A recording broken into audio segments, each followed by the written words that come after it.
গতকালকে আপনার একটা ফেসবুক স্ট্যাটাস দেখলাম আমরা যে আপনার আপনি নির্বাচন থেকে সরে দাঁড়ানোর সিদ্ধান্ত নিয়েছেন।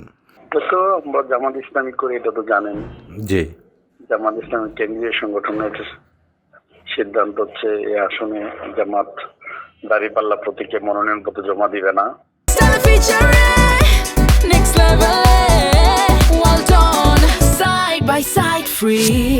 আচ্ছা, মানে দলীয় সিদ্ধান্ত মোতাবেক আপনি আর এই আসন থেকে নির্বাচন করছেন না, মানে হয় কি ওই যে অনেক সময় হয় কি ফেসবুকে মানে অনেক সময় মানুষ গুজবত ছড়ায়, এই কারণে আমরা জাস্ট এই বিষয়টা না, ঠিক আছে, জি জি, না, এটা সংগঠনের সিদ্ধান্ত মেনে নিয়ে মূলত নির্বাচনে যাচ্ছি না কি।